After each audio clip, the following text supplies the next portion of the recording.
Muy buenos días. Hoy vamos a continuar con nuestra clase de tejidos básicos. Vamos a ver en esta oportunidad al tejido conectivo o tejido conjuntivo, que es un tejido que se origina a partir del mesodermo y que van a ver que se va a clasificar en dos grandes grupos. El tejido conectivo general, que es el caso del que va a después dividirse en tejido conectivo laxo y denso, que va a formar la estructura del estroma de la mayoría de nuestros órganos. Y por otro lado, vamos a tener el tejido conectivo especial, que va a incluir al tejido adiposo, al cartílago, al tejido óseo, al tejido sanguíneo y hematopoyético, la sangre y el tejido hematopoyético.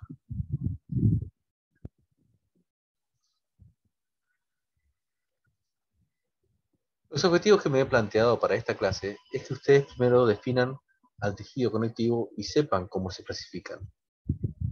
Segundo, que identifiquen cuáles son los componentes histológicos que lo conforman, ya que si lo comparamos con el de la clase anterior, que era el de tejido epitelial, van a ver que aquí no van a encontrar solamente células, sino también que van a encontrar que esas células están dispersas en una matriz extracelular, la cual va a estar formada por fibras y por sustancias fundamentales. Además, que conozcan cuáles son las funciones que cumplen estas células y la sustancia intercelular en este tejido. Entonces podríamos definir al tejido conectivo o tejido conjuntivo como un grupo variado de células, las que se observan aquí, ¿sí?, que están dentro de una matriz extracelular específica de este tejido, y que esta matriz va a estar compuesta por fibras proteicas, como son las fibras de colágeno, fibras elásticas, fibras reticulares, y una sustancia fundamental que va a estar formada por glucosaminoglucanos y proteínas de adhesión.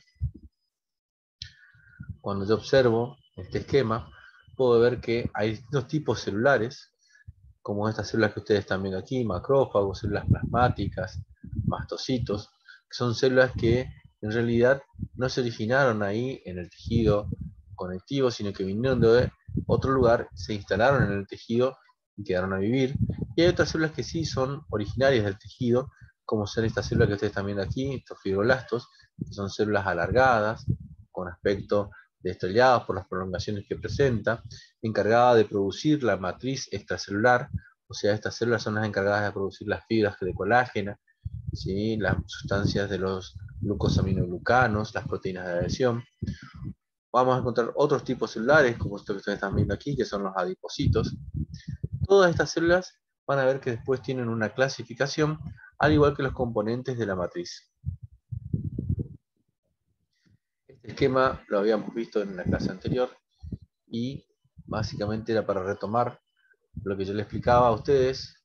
En este caso es el esquema de una glándula, y esta glándula iba a estar formada entonces por un parénquima, que es la que está dado por la parte del epitelio, que iba a formar los conductos de diferentes tipos, lobulares, interlobulares, y los acinos, o sea, es la parte funcional del órgano, mientras que el tejido conectivo, que es lo que estamos viendo hoy, va a formar lo que es el estroma. Formaba esta estructura que es la cápsula, que enviaba tabiques y generaba espacios o celdas dentro de las cuales se van a ubicar el parénquima, y es a través de esos tabiques que va a discurrir el componente vascular y nervioso de este órgano. O sea, ¿cuál es la función entonces de mi tejido conectivo?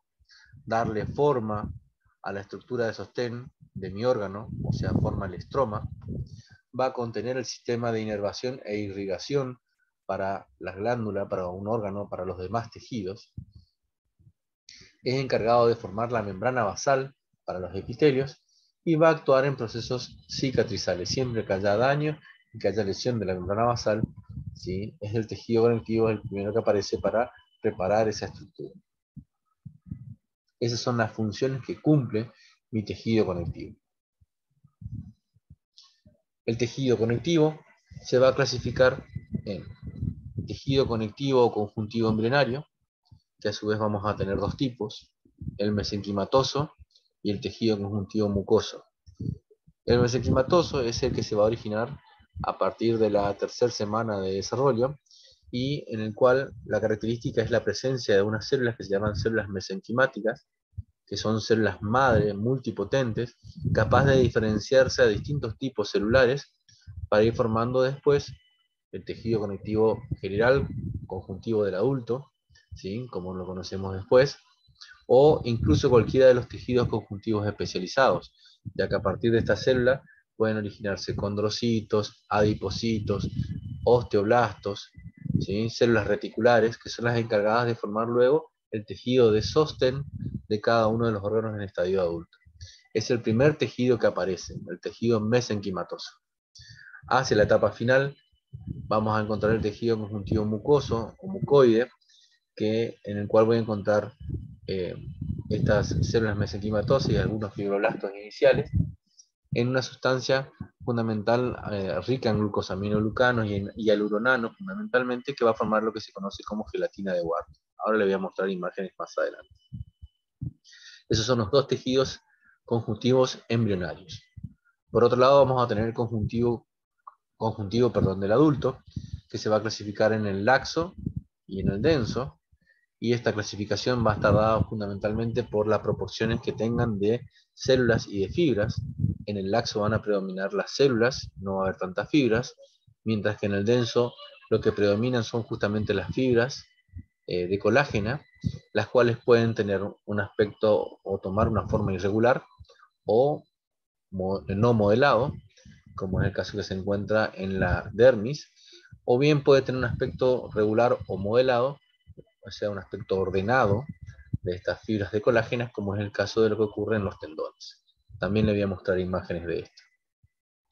Y el otro tejido conjuntivo que le habíamos dicho al comienzo es el tejido conjuntivo especializado, que es el que va a formar el tejido cartilaginoso, el óseo, el adiposo, el tejido sanguíneo, el hematopoyético y el tejido linfático. Esos son temas de futuras clases.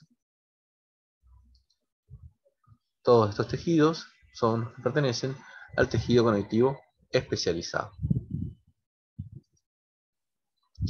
Entonces, tejido conjuntivo embrionario, yo le había dicho que teníamos dos tipos, el mesenquimatoso y el conjuntivo mucoso o mucoide.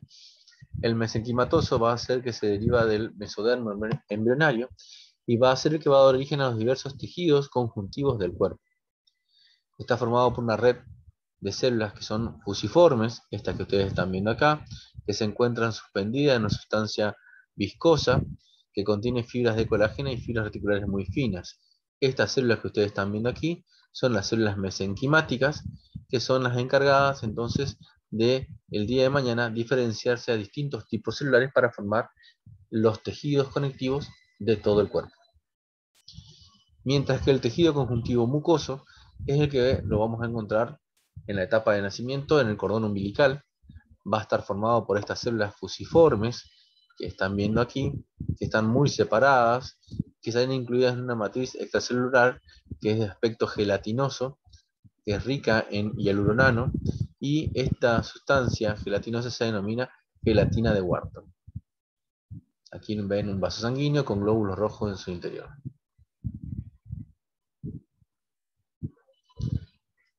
Esto, para que ustedes me entiendan, es un esquema de una célula mesenquimatosa, que yo le dije que es una célula madre multipotencial. ¿Qué significa eso? Que puede ir hacia cualquiera de los distintos estirpes de las células del tejido conectivo, para formar distintos tipos de tejidos conectivos, tanto generales como especiales.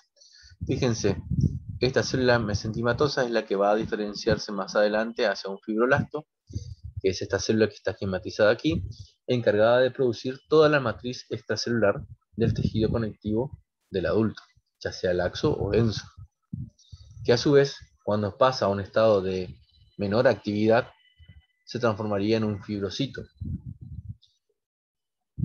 O bien, esta célula mesenquimatosa lo que puede hacer es lo siguiente: empezar a acumular lípidos en su interior como material de reserva energética, y en vez de transformarse en un fibroblasto, se transforma en una célula que se llama adipocito, que es la célula fundamental del tejido adiposo, que es uno de los tejidos conectivos especializados. O bien puede diferenciarse a una célula encargada de producir una matriz extracelular rica en colágena de tipo 2 y glucanosulfatados, como el heparán, el condroitín y el queratán sulfato, ¿sí? Y transformarse en una célula que se llama condroblasto y empieza a sintetizar cartílago, que puede ser de distintos tipos, cartílago hialino, elástico, fibroso, que cuando pasa a un estado de menor actividad se transforma en un condrocito. O bien, la célula mesenquimática puede transformarse en una célula osteoprogenitora y un osteoblasto, y empieza a sintetizar una matriz extracelular rica en colágeno de tipo 1, la cual va a servir para que se adhiera al calcio con fosfato, ¿sí? Como mineral de hidroxiapatita, y se produce entonces de esa forma un osteoblasto que luego va a quedar atrapado dentro de una laguna y transformándose en un osteocito y forma tejido óseo. O sea, esta célula puede migrar a cualquiera de estas formas que ustedes están viendo aquí y ser la célula madre de los tejidos conectivos de todo mi organismo. En el adulto, yo voy a encontrar fundamentalmente dos tipos de tejido conectivo: el tejido conectivo laxo y el tejido conectivo denso. A su vez, el denso puede ser de tipo regular o irregular. El tejido conjuntivo laxo se va a caracterizar por poseer gran cantidad de células, varios tipos de células incluidas, en una abundante sustancia fundamental de aspecto gelatinoso, pero que tiene pocas fibras. Pocas fibras. Y a su vez, esas fibras están poco ordenadas. Normalmente es el tejido que van a encontrar rodeando las glándulas, a varios órganos tubulares, a los vasos sanguíneos. Vamos a encontrarlo debajo de los epitelios que tapizan las superficies corporales internas y externas. Tejido conjuntivo laxo. Gran cantidad de células, pocas fibras. Mientras que el tejido conjuntivo denso, vamos a tener de dos tipos: el irregular, que tiene pocas células, pero las que tiene son fundamentalmente fibroblastos. Va a tener grupos de fibras de colágenos distribuidos en forma aleatoria, ¿sí? Al azar, y una escasez relativa de sustancia fundamental. Son tejidos que proveen gran resistencia y permite que los órganos resistan al estiramiento y a la distensión excesiva. Mientras que el tejido conjuntivo denso regular tiene muchas fibras de colágeno y esas fibras en su vez están ordenadas en haces paralelos, bien apretados, bien comprimidos, con células que reciben el nombre de tendinocitos, que son fibrocitos, son fibroblastos en un estadio menos activo, ¿sí? Que están alineados entre las haces de fibras. Es el principal componente funcional de los tendones, de los ligamentos y de la aponeurosis de los músculos. Para que comprendamos mejor esto que explicábamos recién y diferenciemos tejido conectivo laxo del denso, vamos a ver esta imagen, tenida con hematoxilina eosina, en el cual estoy viendo una glándula que pertenece a una glándula mamaria, y que voy a ver que estas estructuras que ustedes están viendo aquí, más intensamente teñidas, corresponden al epitelio de los conductos de esa glándula. Entre los epitelios de esos conductos voy a encontrar un tejido que, fíjense, hay muchos núcleos y pocas fibras. Ese tejido conectivo es un tejido conectivo laxo. Comparo este sector que queda entre los conductos con esto otro, y voy a ver qué es lo que predomina. Esto rosado, que aparece así en forma ondulada, ¿sí? Que algunas tienen un sentido, otros discurren en otra disposición. Eso corresponde a un tejido conectivo denso. Miren la cantidad de núcleos, o sea, acá hay muchas células, acá hay menos células, pero ¿qué hay más? Hay más fibras. Cuando esas fibras están expuestas en forma desordenada, decimos que eso es un tejido conectivo denso irregular. Entonces, esto nos sirve para hacer la diferencia entre tejido conectivo laxo del denso. Que quede claro entonces, las diferencias entre el tejido conectivo laxo y denso es que el conectivo laxo tiene mayor cantidad de células, menor cantidad de fibras. Que el tejido conectivo laxo predomina una colágena, que es la colágena de tipo 3, que son las fibras reticulares, mientras que en el denso los predominantes son colágenas de tipo 1, son colágenas más resistentes. Y siempre va a haber mayor vasculatura en el tejido conectivo laxo.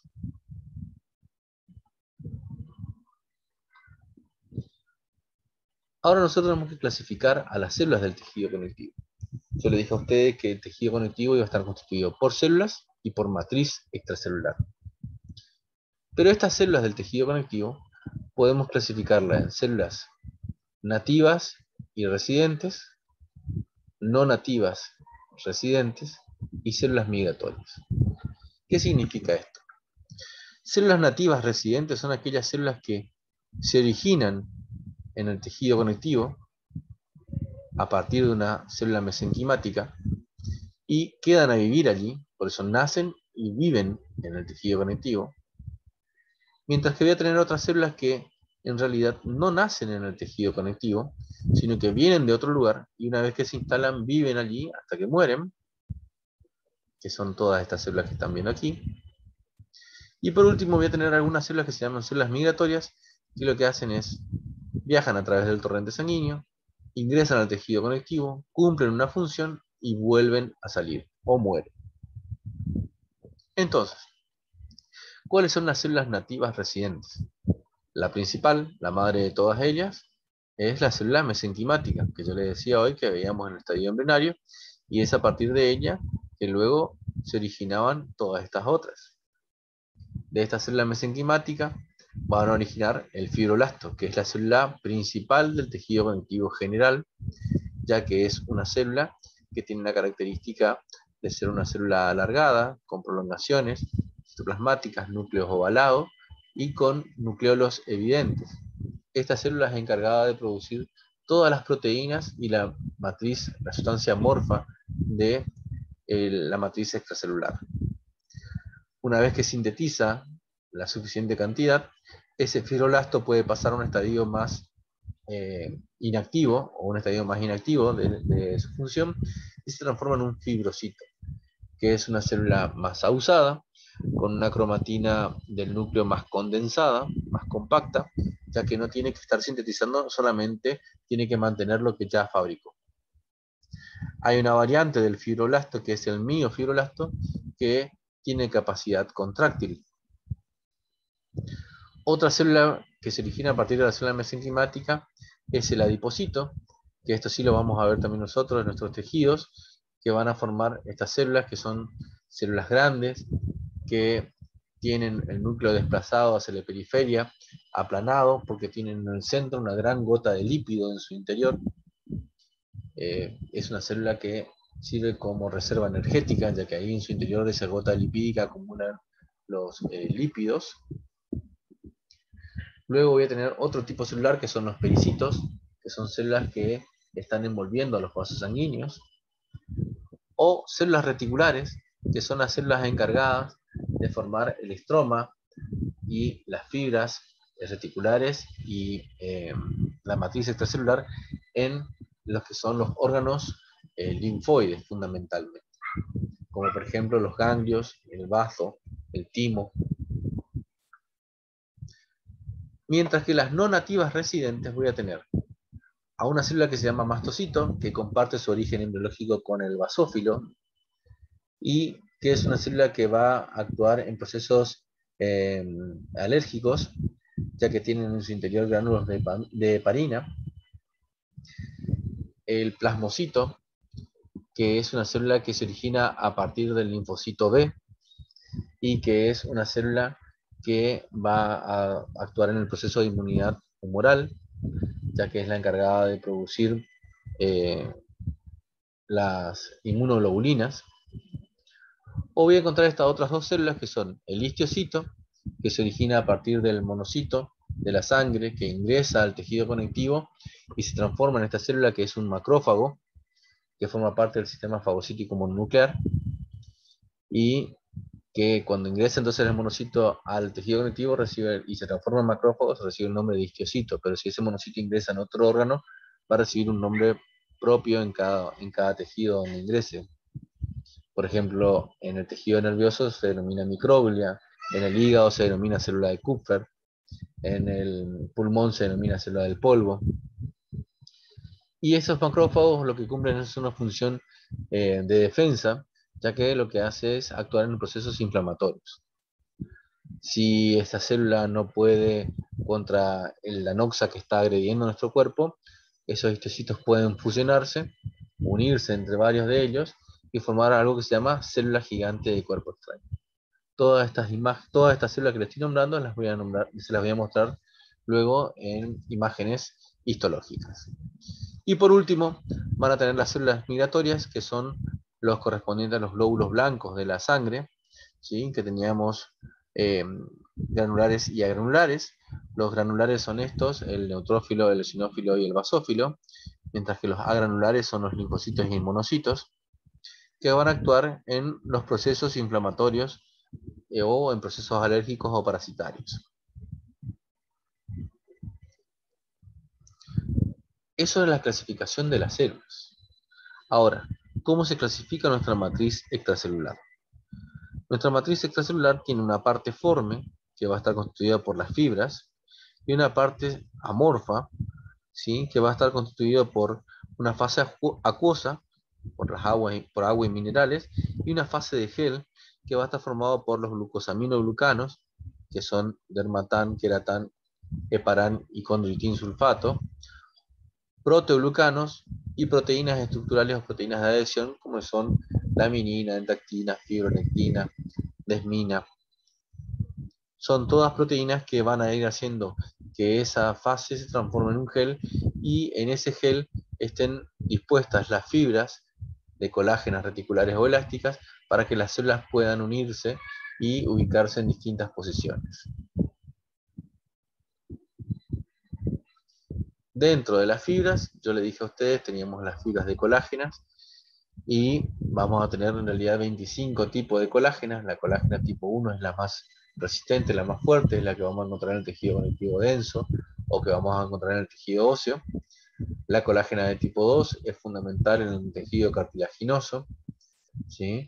La colágena tipo 3 son las fibras reticulares, que vamos a encontrar fundamentalmente en la membrana basal y vamos a encontrar también en los órganos linfoides, y así hay distintos tipos de colágenos. Las otras fibras que tenemos son las fibras elásticas, que son las fibras que tienen una capacidad de poder distenderse y recuperar su forma habitual. Esas son fundamentalmente aliadas a nivel del pulmón, por ejemplo.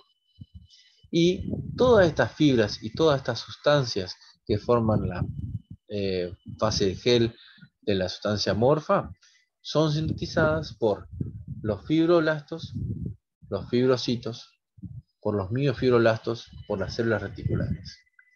En algunos casos, las células musculares pueden producir algo de estas sustancias fibrilares, pero la fundamental, encargada de producir toda la matriz extracelular, son los fibroblastos.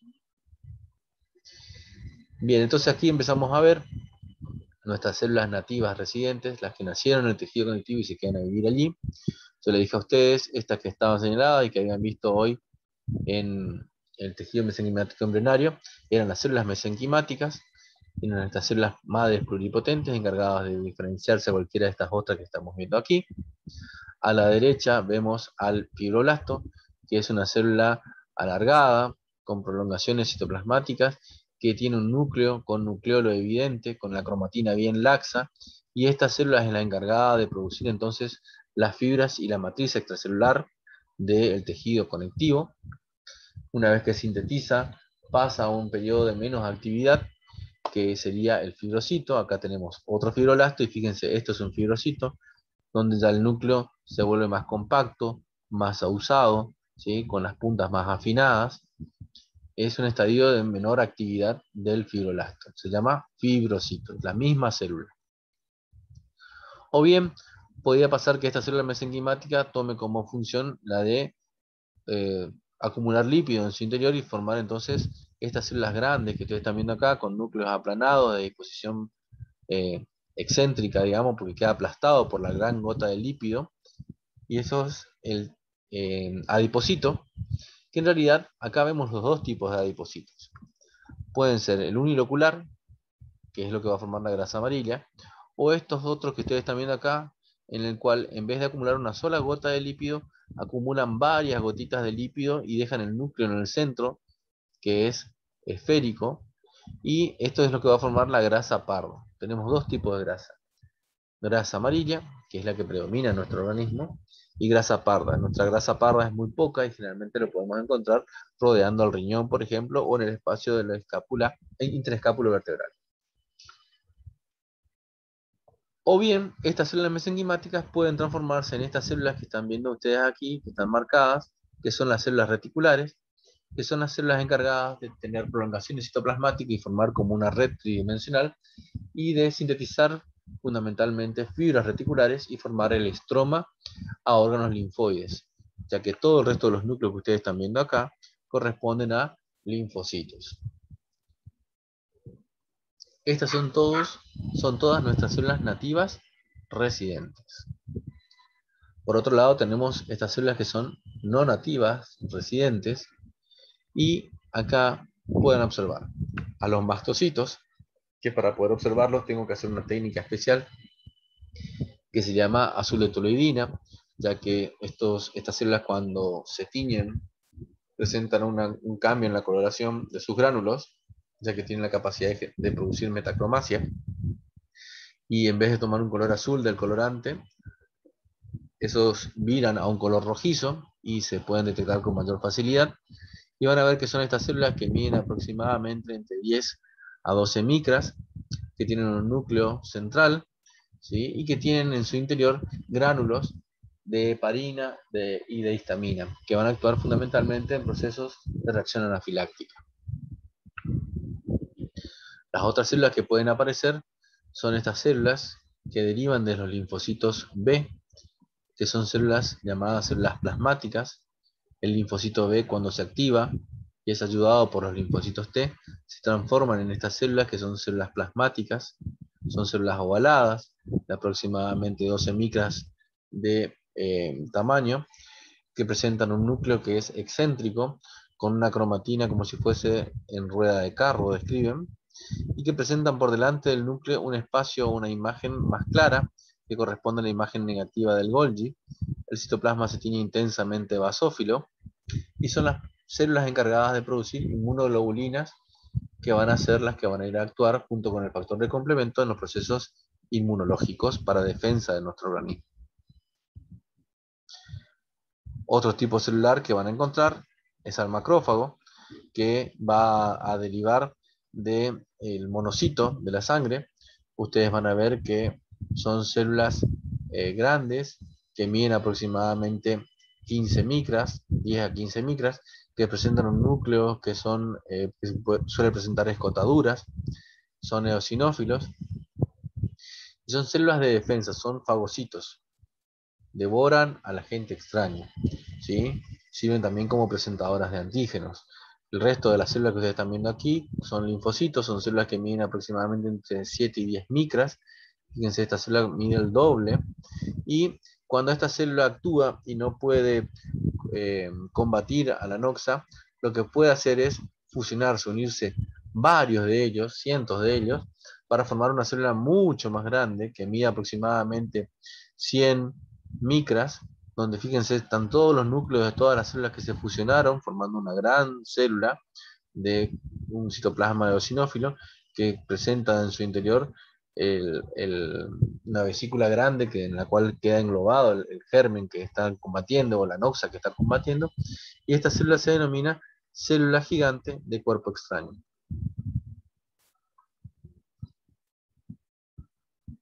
Estas son las células que van a formar parte del sistema fagocítico mononuclear, que yo les decía a ustedes, son los monocitos de la sangre, los glóbulos blancos, que al ingresar a distintos tejidos van a cumplir una función de macrófago, ¿sí? Cuando entra al tejido conectivo se denomina histiocito, pero puede entrar en el hígado y se transforma entonces en una célula que se llama célula de Kupffer, o puede entrar en el pulmón y transformarse en un macrófago alveolar o célula del polvo, o puede entrar en la placenta, ese monocito, y transformarse entonces en una célula que se llama célula de Hochbauer. Son todas células que se transforman en sistemas, son todas células que forman parte del sistema fagocítico mononuclear, son todas células de defensa. En el sistema nervioso central se denomina microglia, en el hueso el osteoclasto, en la epidermis célula de Langerhans, ¿sí? Todos nombres que van a recibir nombres propios que, dependiendo del tejido donde ingrese el monocito, se transforman en un macrófago. Y por último, las células migratorias, que yo no voy a entrar en gran detalle, ya que vamos a tener un práctico de sangre, en el cual vamos a hablar perfectamente de ellas, pero van a ser estas que son aquí los glóbulos blancos de la sangre, que son los granulares, los neutrófilos, los eosinófilos y los basófilos. Los neutrófilos son estas células que ustedes están viendo aquí, que presentan un solo núcleo, que presenta varias lobulaciones unidos por puentes de cromatina, que miden aproximadamente 10 micras, y que presenta un citoplasma que está lleno de gránulos y que no toma la tinción hacia una basofilia o hacia una sinofilia, como en el caso de las otras dos que vamos a ver a continuación. Por eso recibe el nombre de neutrófilo, que tiene gránulos principales y gránulos específicos, y que actúa fundamentalmente en procesos inflamatorios agudos. Los eosinófilos miden aproximadamente lo mismo, 10 a 12 micras. Fíjense, siempre va a tener un tamaño en comparación con los glóbulos rojos, que son las células que ustedes están viendo aquí, del doble de un glóbulo rojo, igual que cualquiera de estas células, que presenta un solo núcleo que está dividido en dos lóbulos, unidos por un puente de cromatina, como si fuese un núcleo en un anteojo, en forma de un anteojo, que tiene gránulos que se tiñen intensamente de color eosinófilo. Esta célula va a actuar fundamentalmente en procesos de infecciones parasitarias o procesos alérgicos. Los basófilos presentan un núcleo de forma irregular que generalmente va a estar tapado por sus gránulos que se tienen con la misma coloración que el núcleo, ¿sí? Son los que se encuentran en menor proporción dentro de los glóbulos blancos de la sangre. Por otro lado van a tener los linfocitos, que son estas células que miden entre 7 a 10 micras, son prácticamente similares, los más pequeños en tamaño, a un glóbulo rojo, y que presentan un núcleo que está rodeado por un pequeño halo de citoplasma. Prácticamente la célula es puro núcleo, ¿sí? Y van a poder ser de dos tipos, linfocitos T o linfocitos B. Unos van a participar en la inmunidad humoral, el linfocito B, mientras que los otros participan en la inmunidad de tipo celular. Y al lado pueden observar otro neutrófilo. Y por último van a tener los monocitos, que son estas células que miden aproximadamente 15 micras, que presentan un núcleo escotado y que van a actuar también en procesos inflamatorios. En cuanto al componente fibrilar, nosotros ya habíamos visto lo de las colágenas. Yo les decía a ustedes que las fibras colágenas se tiñen más intensamente con la eosina. Y fíjense que cuando estas colágenas estaban dispuestas en forma aleatoria o al azar, ahí hablábamos de que el tejido conectivo era un tejido conectivo denso de tipo irregular. Acá viene la colágena en forma irregular. Estas células con núcleos bien aplastados, con la cromatina bien condensada, correspondería a mis fibrocitos. Cuando la colágena está dispuesta en forma paralela y bien compacta, deja esos fibrocitos entre los haces y quedan aún más aplastados, y esto es el caso de la colágena o el tejido conectivo denso regular o modelado, ¿sí? Estos serían nuestros tendinocitos, esto es un tendón. Mientras que para observar las fibras elásticas o para las fibras reticulares, se tiñen con hematoxilina eosina, pero no se pueden diferenciar de las fibras colágenas. Entonces debemos utilizar técnicas o tinciones especiales. Para las fibras elásticas, utilizo una técnica que se denomina orceína, una coloración que se llama orceína, o una técnica que se llama Verjoer, que lo que me hace es teñir de un color rojo vinoso a las fibras elásticas, que son fibras largas con pocas ramificaciones, ¿sí? Que a su vez pueden presentarse en forma agrupadas y dar un aspecto como de láminas elásticas, como es en el caso de que están viendo aquí, en este sector del preparado, donde estoy viendo un corte de la aorta, ¿sí? Donde las fibras elásticas se disponen formando láminas penetradas, formando parte de la pared de una arteria elástica.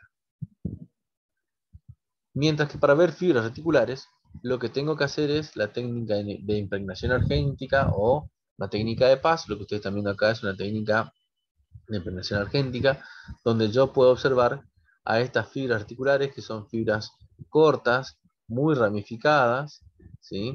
Y que pertenecen a las colágenas de tipo 3.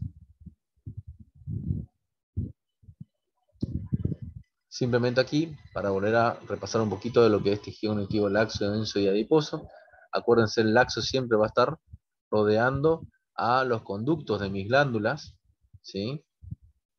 Mientras que el denso lo voy a encontrar por fuera de ellas, y en los sectores más claros que puedo observar, eso voy a encontrar tejido adiposo. Voy a ir a mayor detalle, entro a mayor aumento y ahí veo bien. Mayor cantidad de núcleos en ese tejido en comparación con este otro sector, donde predominan las fibras. Ahí hablamos entonces de tejido conectivo denso, tejido conectivo laxo, y fíjense, estas células que ustedes están viendo aquí corresponden a las células de mi tejido adiposo. Esta es la bibliografía que se utilizó para preparar la clase. Les agradezco por su atención.